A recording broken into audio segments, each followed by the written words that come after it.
রাস্তার কাজ সম্পূর্ণ হয়েছে বলে বোর্ড বসেছে 6 মাস আগে, কিন্তু আদৌ রাস্তার কাজ সম্পূর্ণ হয়নি। বাঁকুড়া জেলার কোতলুপুরের ব্লকের মির্জাপুর পঞ্চায়েতের ঘটনা।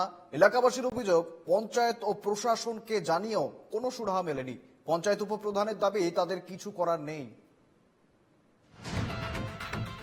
বাঁকুড়া জেলার কোতলপুর ব্লকের মির্জাপুর পঞ্চায়েতে 2.7 কিলোমিটার একটি রাস্তা তৈরির জন্য বরাদ্দ হয়েছিল প্রায় 1,12,00,000 টাকা। পথশ্রী প্রকল্পে এই রাস্তা তৈরি হওয়ার কথা ছিল। কাজ শুরু হলেও তা শেষ হয়নি। দায়িত্বপ্রাপ্ত ঠিকাদার রাস্তা খুঁড়ে দেওয়ায় পরিস্থিতি আরো খারাপ হয়েছে। বেকার রাস্তার কারণে দুর্ভোগ গ্রামবাসীদের। পথশ্রী রাস্তা হচ্ছে ঠিকই, কিন্তু এটা কাগজে হচ্ছে। আমাদের যে রাস্তাটা হচ্ছে সেটা হচ্ছে কন্ট্রাক্টররা এসেছে, কাজ করেছে, কিছুটা কাজ করেছে, করার পর আর তারা কোনো 4 মাস ধরে কোনো কিছু করেনি কাজ। আমরা তো চাইছি যে যাতে তাড়াতাড়ি রাস্তাটা হয়ে যায়। রাস্তার কাজ বিষবাও জলে, অথচ রাস্তা সম্পূর্ণ হয়ে গিয়েছে বলেই বোর্ড বসেছে, যা নিয়ে ক্ষোভ রয়েছে গ্রামবাসীদের। অভিযোগ, প্রশাসনের সর্বস্তরে জানিয়েও কোনো সুরাহা হয়নি। প্রথমে প্রধানের কাছে দরবার করেছি, প্রধান বলেছে আমাদের কিছু করার নাই। আমরা বিডিওর কাছে গেছি, বিডিও বলেছে আমার কিছু করার নাই।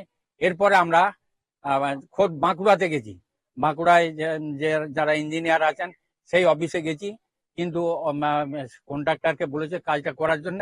ক্যানেলের পোলের কাছে যে একটা বোর্ড লাগানো আছে, ডিসেম্বরের রাস্তাটা কমপ্লিট হওয়ার কথা, কিন্তু এখন পর্যন্ত সে কমপ্লিট হয় না, কিন্তু বোর্ডটা লাগিয়ে দিয়েছে এখানে কমপ্লিট। রাস্তা তৈরি নিয়ে শুরু হয়েছে রাজনৈতিক চাপানুতর। রাস্তা তৈরির নামে আর্থিক দুর্নীতি করছে তৃণমূল, অভিযোগ বিজেপি।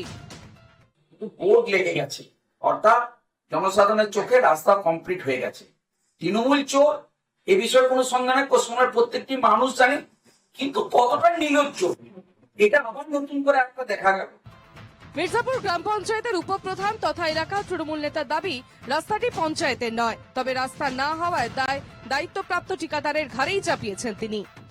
পাওয়ার পরে কন্ট্রাক্টর কাজ করতে আসে, কাজ করতে করতে খানিকটা করে বাকি রাস্তাটা খুঁড়ে দিয়ে জল জমে রয়েছে। কন্ট্রাক্টর হঠাৎ করে পালিয়ে গেল। সেই যে পালিয়ে গেল তারপর থেকে কোনো কর্ণপাত করেনি। ঊর্ধ্বতম আধিকারিক যারা আছেন তাদেরকে আমি বারবার ধরে বলেছি, তো তার সত্ত্বেও রাস্তাটি হচ্ছে না। গ্রামবাসীরা অবশ্য রাজনৈতিক আকচিতে কান দিতে নারাজ। তাদের দাবি, বর্ষার আগে এই রাস্তার কাজ শেষ করা হোক। বাঁকুড়া থেকে মানুষ রায়ের রিপোর্ট, এনকেটিভি বাংলা।